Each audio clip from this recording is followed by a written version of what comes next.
지난주에 미얀마에서 선교하시는 선교사님과 통화를 했습니다. 지금 미얀마에서는 쿠데타가 일어났고 또 많은 사람들이 저항하면서 너무 많은 사람들이 죽어가고 있습니다. 선교사님은 지금 미얀마에 들어갈 수 없는 상황이어서 발만 동동 구르면서 매우 안타까워 하셨어요. 선교사님이 말씀을 이렇게 계속 하시면서 너무 미얀마 사람들 불쌍하다, 너무 미얀마 사람들 불쌍하다 이 말씀을 반복해서 하셨습니다. 미얀마 현지 소식을 들으면서 또 현재 있는 분들이 이렇게 생각이 나면서 들어갈 수 없는 상황과 또 현실은 너무 어둡기 때문에 안타까워 하시는 것입니다. 또 우리도 이렇게 미얀마를 위해서 함께 기도해야 되겠다 이런 마음을 많이 갖게 됐습니다. 미얀마는 계속해서 군부가 이렇게 독재하는, 다스리는 그러한 군부 독재 국가입니다. 2015년에 선거를 통해서 민주화가 이루어졌다고 하지만 여전히 군부가 다스리는 나라입니다. 특히 이제 지난해 말에 치러진 선거를 통해서 이 군부 세력이 완패를 했습니다. 법을 개정할 수 있을 정도로 거의 80% 90%가 이제 아웅산 수치 여사가 이끄는 NLD가 장악을 하게 됐습니다. 그러면서 군부는 부정선거라 규정하고 쿠데타를 일으키게 된 것입니다. 미얀마가 우리나라보다 7배 땅덩어리가 넓고 1년에 산모작 할 수 있는 나라여서 선교사님이 이렇게 표현하십니다. 가난할래야 가난할 수가 없는 나라라고 합니다. 그런데 돈이 되는 거대 기업들은 군부 소유고요. 석유나 보석 같은 주요 산업은 군부가 독점하고 있습니다. 특히 군부가 소유하는 기업들은 100% 면세라고 합니다. 그러니 군 장성들은 수조 원의 재산을 가진 거부가 되고 집안 대대로 누리면서 사는 그러한 상황입니다. 서민들은 가난해도 너무 가난하고 이렇게 가난할 수가 없다라고 하는 것입니다. 군부는 오랫동안 군사력을 강화시켜 왔고 또 어느 강대국들도 쉽게 들어갈 수 없는 그러한 상태가 되었습니다. 그래서 서민들은 더 이상 못 참겠다고 하며 전국적으로 저항을 하는데 서민들은 무기도 없고 힘도 없습니다. 그래서 바라기는 더 이상 미얀마에 희생자가 나오지 않고 평화롭게 이 내전의 문제가 해결되었으면 좋겠다 이런 마음을 갖습니다. 그래서 우리는 함께 미얀마의 평화를 위해서 기도해야 할 것입니다. 미얀마는 돈 욕심이 가득한 소수가 국민들을 아프게 하는 것이죠. 물론 빈부격차의 문제가 미얀마만의 문제는 분명히 아닐 것입니다. 곳곳에 사람들의 욕심에는 끝이 없는 것을 보게 됩니다. 수많은 사람들이 죽어나가도 나만 호화롭게 살면 된다라고 하는 극단적 이기주의가 이렇게 세상을 아프게 하고 있습니다. 가난한 사람은 더 가난하게 되고 부유한 사람은 남을 해치면서까지 그 부를 지키려고 하고 있습니다. 코로나19 시대에도 이 상황은 여전히 변하지 않고 있다는 것이 또 우리를 더욱더 마음 아프게 하고 있습니다. 그러면 예수 믿는 사람은 어떻게 살아야 할까요? 오늘 성경 말씀은 예수 믿는 사람들이 어떻게 살아야 할지에 대한 모델을 제시하고 있습니다. 믿는 이들이 어떻게 살아야 하는지, 믿는 이들이 돈에 대해서 어떤 생각을 가지고 있어야 하는지, 또 믿는 이들은 이웃에 대하여서 어떠한 마음을 가지고 살아야 하는지 본문을 통해서 우리가 알 수 있습니다. 그래서 예수 잘 믿는 것은 돈을 잘 사용하는 것이고 예수 잘 믿는 것은 이웃을 사랑하는 것입니다. 그래서 초대교회 성도들, 부활의 메시지를 들은 초대교회 성도들은 오늘 32절의 말씀처럼 모든 물건을 서로 통용하고 이 말씀은 물건이 꼭 필요한 사람에게 전해졌다는 말씀이에요. 내가 가진 것이 필요가 없을 때, 저 사람에게 더 필요할 때 전해지고 또 누군가 저 사람에게 있는 필요 없는 것이 나에게 왔을 때의 유용한 물건이 되는 것입니다. 다 함께 나누어 쓰는 공동체, 초대교회였습니다.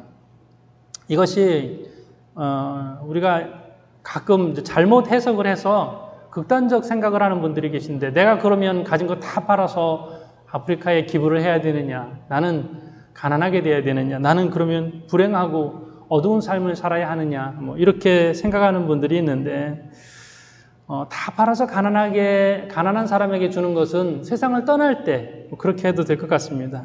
그런데 오늘 본문의 말씀은 물건을 서로 통용하는 것이 나의 불행으로 연결된다는 것과는 좀 의미가 다릅니다. 우리가 이런 말씀을 읽으면서 억지로라도 어떤 실천을 하고 나는 불행한 단계로 들어가는 것이 말씀 실천이라고 생각하시는 분들이 있는데, 그런 것과는 조금 다르게 내가 있는 자리에서 내가 어떻게 하나님의 말씀을 실천할 것인가 적용하면 좋겠습니다. 이 말씀은 어떻게 실천했는가 하면요, 자발적으로 실천했습니다. 정말로 그렇게 하고 싶은 사람들의 마음이 우러나서 그렇게 실천을 했습니다. 지금 이 세상이 여전히 아름다운 이유는 이렇게 자발적으로 선행을 베푸는 사람들이 여전히 많기 때문에 세상은 살만한 세상이 되는 것입니다. 이게 모두 다 물건을 나눠 갖는 것이 혁명으로 된 것도 아니고 강제적으로 된 것도 아니에요. 이것은 어떻게 되었냐면 은혜로 된 것입니다. 은혜. 그래서 봉사와 사랑과 희생과 이런 것이 많았지만요, 이 모든 것이 은혜로 되었고 자발적으로 된 것이에요. 은혜라는 말은 언제나 항상 함께 따라가는 단어가 있어요. 그게 뭐냐면요, 기쁨이라고 하는 것이에요. 은혜 있는 사람은요, 기쁨이 있어요. 은혜로운 가운데에서 어떤 것을 실천할 때 그 사람은 기쁨으로 그것을 실천합니다. 오늘 33절의 말씀을 보면 무리가 큰 은혜를 받아, 이 말씀이 있죠? 은혜 받은 사람들의 나눔이라는 것이죠. 은혜를 받고 나니까 너무나도 기쁜 거예요. 그 기쁜 마음으로 구제하고 그 기쁜 마음으로 봉사를 했습니다. 어떤 계산에 의해서 한 것이 아니에요. 어떤 보상을 받고자 한 그러한 것도 아니었습니다. 그래서 그리스도인들의 사랑의 행위, 봉사에는 기쁨이 있는가 물어야 되고, 내가 은혜가 있는가라는 질문을 스스로 하면서 감사함으로 실천하는 것입니다. 그래서요, 즐겁지 않은 것은 사랑이 아니에요. 사랑의 행위는 즐거움의 행위가 되는 것입니다. 우리 교회에는 선교 물품함이 있습니다. 예배드리러 오면서 성도님들이 늘 볼 수 있는 그 한가운데 선교 물품함을 두고요, 항상 이 선교 물품함은 차고 넘쳐요. 그리고 그 선교 물품함에 넘는 물품들이 이렇게 버릴 만한 물품들이 이렇게 아니에요. 다른 사람들이 충분히 써도 될 만한 그러한 물품들을 선교 물품에 넣습니다. 어떤 때는 명품도 있고요. 또 어떤 때는 이렇게 잘 정리된 그러한 이렇게 옷가지들을 넣어두시는 분들이 많으십니다. 필리핀에는 우까이 있잖아요. 길거리에서 이렇게 옷가지들을 이렇게 파는데, 그런 것에 비하면 얼마나 훌륭하고 좋은 물품들이 선교 물품에 모아지는지 모릅니다. 참 많이 모아져서 정리가 다 끝났고요. 이번 부활절에 현지 교회에 나누려고 했는데 락다운이 돼서 아직 이렇게 쌓아놓고만 있습니다. 락다운이 풀리면 곧바로 전달을 할 것입니다. 성도님들이 이렇게 물품을 나눌 수 있구나라는 것을 아시게 됐어요. 처음부터 이것이 잘 정착이 된 것은 아니었습니다. 어떻게 하는지를 모르시는 거예요. 저한테 아직 괜찮게 쓸만한 것들이 있는데 이거 어떻게 하면 좋을까요? 한두 번 처음에 묻고, 요즘에도 이제 묻는 분들이 계신데, 깨끗하지만 저는 이제 더 이상 입지 않는 옷들이 있습니다. 어떻게 하면 좋을까요? 교회에 가져오시면 잘 활용할 수 있습니다. 그래서 이제는 자연스럽게 성도님들이 나눔이 정착이 됐습니다. 의료 물품들을 나누고, 또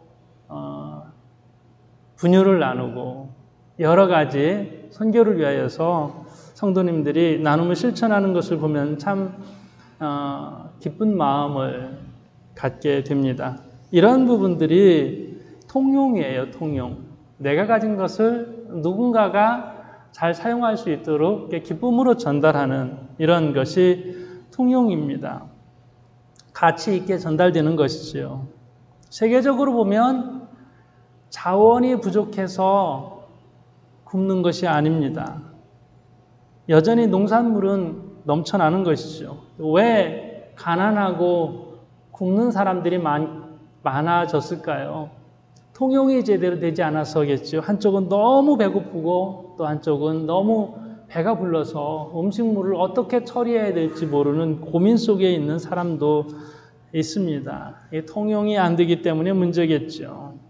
그래서 우리의 기도 제목도 이 세상이 통용이 되는 세상이 되게 하옵소서. 초대교회의 전통을 따르는 그러한 세상이 되게 하옵소서. 그러려면 교회가 먼저 앞서 가야 할 것입니다. 오늘 32절의 말씀에 믿는 무리가 한 마음과 한 뜻이 되어 이렇게 말씀을 기록하고 있는데요. 한 마음과 한 뜻이 어떤 마음이에요? 믿는 마음이에요. 신앙적 마음이에요.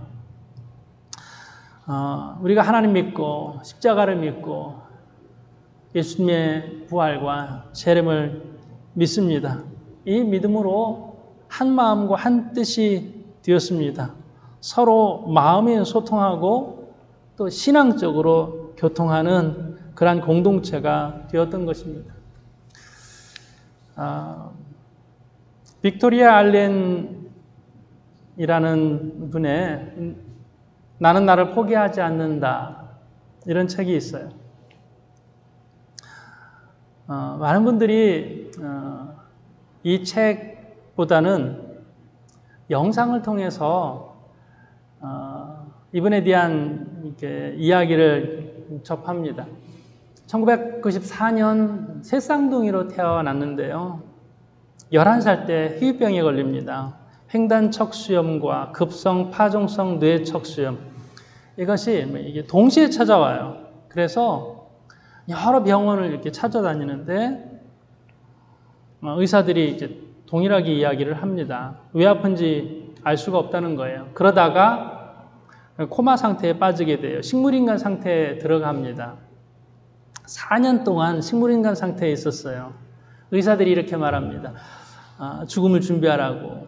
이제 깨어날 수 없다고. 2년 정도 식물인간 상태로 있다가 이분이 깨어났어요. 근데 깨어났는데 사람들은 깨어난 걸 알지 못합니다. 그렇게 깨어난 상태에서 2년을 누워있게 돼요. 간호조무사들은 와서 막 험담합니다. 자리만 차지하고 있다. 너무 못생겼다. 이거 왜 있는지 모르겠다. 쓸모없는 인간이다. 책에는요, 책에 차마 기록할 수 없을 정도로 욕설을 자기에게 했다는 거예요.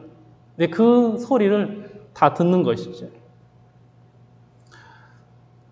언젠가는 자기 손을 들어서 간호조무사가 자기 얼굴을 때린 적도 있었다. 이렇게 책에 기록합니다. 다 듣고 다 생각하고 하는 상태에서 2년이 지나는 가운데에 그 안에서 빅토리아가 하나님 앞에 기도를 해요. 하나님, 내 가족은 이렇게 되게 해주세요.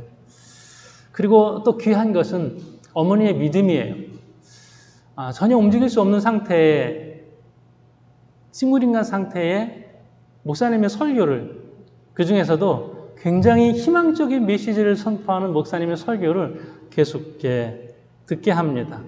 그러다가 2010년에 기적적으로 깨어났습니다. 어느 날 엄마와 눈이 마주쳤는데 엄마가 자기를 보고 있는 것 같더래요. 그래서 엄마가 너 나 보고 있는 거냐고, 너 깨어난 거냐고 물으면서 너 깨어난 거면 눈 한번 깜빡여봐. 근데 빅토리아가 눈을 깜빡여요. 한 번 더 해봐. 또 해봐요. 그러면서 의사소통이 시작이 됩니다. 예라고 말할 때는 한 번, 아니라고 말할 때는 2번 눈을 깜빡이게 해서 이 빅토리아가 깨어났다는 것을 알게 됩니다. 그리고 조금 지나서 손가락도 움직이게 되었고 말을 할 수 있게 되었습니다. 그때 말을 할 수 있게 되었을 때 빅토리아가 처음 한 말이 그거였어요. 저는 다 듣고 있었어요. 뭘 듣고 있었냐면요. 엄마 아빠가 옆에서 끝까지 믿어주었다는 것. 그리고 새 쌍둥이였는데 남자 오빠 둘이 계속 와서 막 이야기를 해줬다는 거예요. 세상에 있는 이야기, 친구들 이야기, 밖에서 무슨 일이 있었든지 그런 것들을 다 이야기해주면서 그것이 자기를 살 수 있게 만들어주었고 또 자기를 더 강하게 그리고 하나님 앞에 더 간절하게 기도할 수 있게 해주었다라고 하는 것입니다. 의사들은 다 끝났다고 죽음을 준비하라고 이렇게 말했지만 가족들이 끝까지 이 무의식의 상태에서도 무너지지 않고 버텨낼 수 있도록 힘이 되었다는 것이죠. 그 사이사이에서 하나님 제가 이렇게 하고 싶습니다. 하나님 제가 이 말씀대로 용기를 갖겠습니다. 계속해서 믿음을 가지고선 버텨나간 이야기가 책에 기록됩니다. 깨어난 뒤에 의료진들이 이렇게 말해요. 뇌와 척수에 영구적 손상이 생겼습니다. 그래서 평생 휠체어에 의존해서 살 수밖에 없습니다. 그러니까 이제부터는 휠체어에 적응하십시오. 휠체어에 익숙해져야 합니다. 그리고 그렇게 되어 갔어요. 점점 하반신에 굳어갔습니다. 어느 날 빅토리아의 오빠들이 과감한 행동을 합니다. 어릴 때부터 수영 선수였던 동생이 수영을 잘했거든요. 근데 이 빅토리아를 수영장에 집어 던져요. 다리를 전혀 움직일 수 없었던 빅토리아가 손만을 이용해서 수영을 합니다. 어렸을 때 수영 잘했던 모습이 떠오르고 어릴 적 꿈이 올림픽 수영 선수였거든요. 그래서 오빠들은 수영을 하면 내 동생이 그 휠체어에서 자유롭게 될 거라 이런 생각을 하게 된 것입니다. 물에 던져진 이후로 너무나도 자유롭게 수영을 합니다. 마비된 다리로 하루 8시간씩 수영 연습을 해서 2012년 런던 패럴림픽 미국 국가대표로 선발돼서 3개의 은메달과 1개의 금메달을 따게 됩니다. 세계 신기록까지 경신하게 되고요. 메달 따고 와서 오바마 대통령과 기념 촬영을 하게도 되었습니다. 여기가 끝이 아니에요. 다리가 마비된 것을 극복하기 위해서 재활훈련을 합니다. 이 재활훈련하는 센터가 미국 끝에 있는 거예요. 몇 시간씩 비행기를 타고 계속 재활훈련을 해야 되는 그런 상황이었습니다. 그런데 가족들이 어떻게 했냐면요. 이 재활 프로그램 체인점을 고향에다가 내고 동생을, 그리고 딸을 재활시키기 위해서 이 센터 자체를 고향에 설립을 합니다. 의사들이 허튼 데 돈 쓰지 말라고 이런 말을 했지만 2년 후에 처음으로 걷게 되었고요. 조금 지나서 목발을 짚고 혼자 걷게 됐고요. 매일 6시간 훈련해서 5개월 후에 목발을 사용하지 않고 지금은 스포츠 기자의 활동을 이렇게 합니다. 의지력에 대한 이야기일 수도 있고 기적에 대한 이야기일 수도 있는데 이 책이 2018년 책으로 나왔습니다. 나는 나를 포기하지 않는다.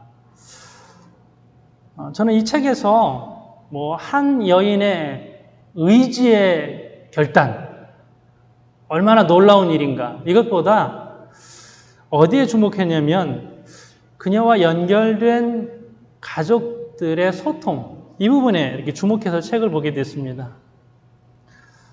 아직 의식이 없고 코마 상태에 있다고, 식물인가 상태에 있다고 생각하고 있을 때에 엄마하고 아빠 또 오빠들은 동생이 듣고 있다고 생각을 하고 포기하지 않았던 것이죠. 이 연결이 그녀를 살게 한 것이죠. 휠체어에서 고통받을 때에 포기해야 되는 그 시점에 있어서 포기하지 않고 오빠들이 계속해서 격려한 것입니다. 자, 오늘 말씀에 우리는 한 마음과 한 뜻, 한 마음과 한 뜻이 초대교회에서 기적을 이루었거든요. 정말 놀라운 그런 역사가 이루어졌거든요. 어떻게 이런 일이 가능해? 라는 것이 그 교회에서 이루어졌습니다. 이 기적을 이룬 것이 한 마음과 한 뜻이었어요. 나는 나를 포기하지 않는다라는 이 책에서도 마찬가지죠. 어떤 때는 가족이 응원하는 것이 아니라 가족이 먼저 포기하라고, 넌 안 된다고 이렇게 말하는 경우가 얼마나 많이 있습니까? 오늘 우리는 락다운이 길어져요. 코로나19로 인한 락다운이 1년이잖아요. 그런데 요즘 제가 어떤 말을 더 많이 듣게 되냐면 점점 더 포기에 대한, 절망에 대한, 혹은 어두움에 대한 이런 말들이 많이 들려지는 것을 알게 됩니다. 잘 버티던 분들도 이제는 지친다 이렇게 말해요. 이제는 좀 못 참겠다. 내가 참을 만큼 참았다. 이런 이야기들이 많이 들리는 것을 보면서 참 우리가 긴 시간을 싸우고 있구나 이런 생각을 하게 됩니다. 우리는 한 마음과 한 뜻이 되어야 되겠죠. 한 마음과 한 뜻으로 주님과 연결되어 있어야 하고 성도들끼리 연결되어 있어야 할 것입니다. 자, 코마 상태에 있는 빅토리아에게 희망의 메시지가 들려진 것처럼 초대교회의 성도들이 서로 소통한 것처럼 오늘 우리는 연결될 수 있어야 할 것입니다.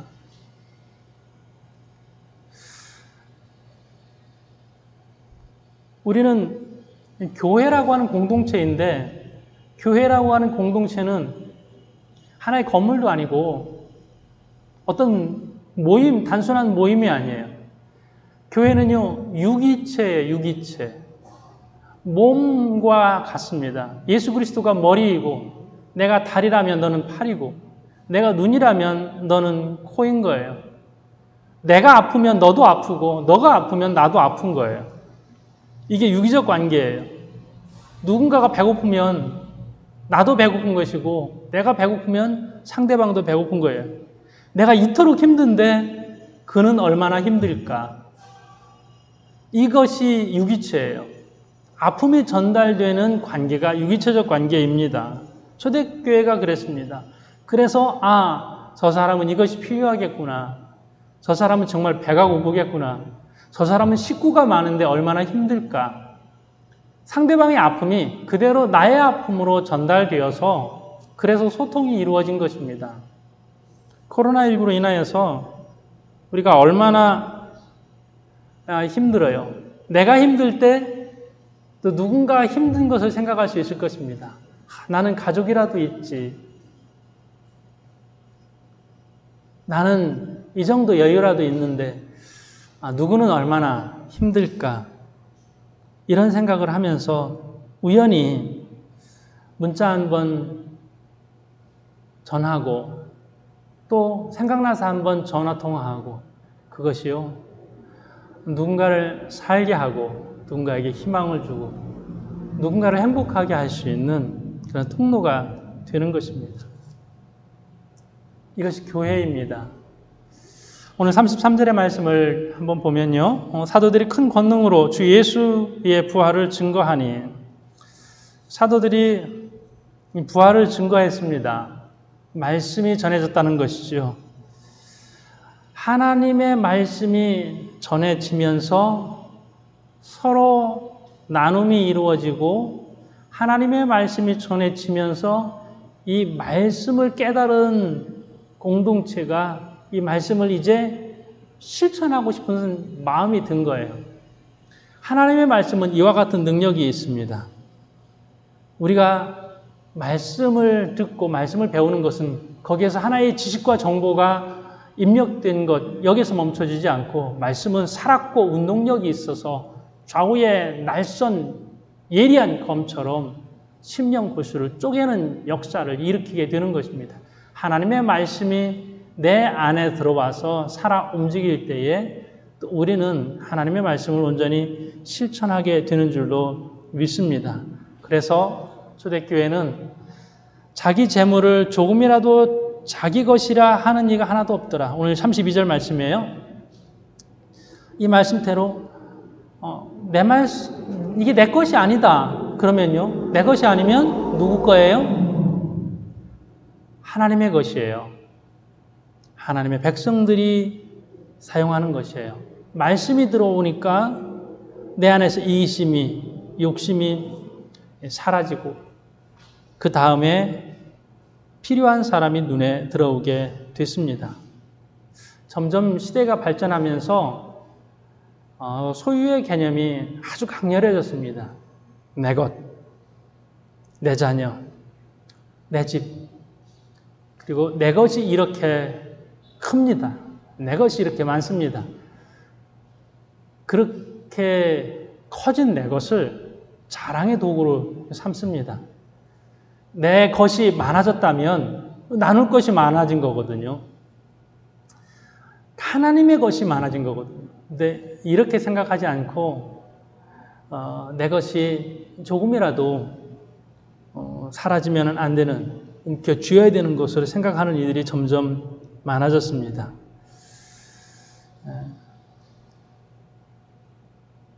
초대교회는 하나님의 말씀이 들어가고 또 그 안에 은혜가 풍성해져서 가난한 사람이 없었습니다. 우리도 하나님의 축복을 받아서 내 가까이에 가난한 사람이 없길 바랍니다. 이 말씀의 실천이 너무 멀리 바라보지 않아도 됩니다. 내 가족 식구들, 조금 더 나아가서 내 속해 식구가 혹시 아프고 마음이 힘든 사람은 없는지,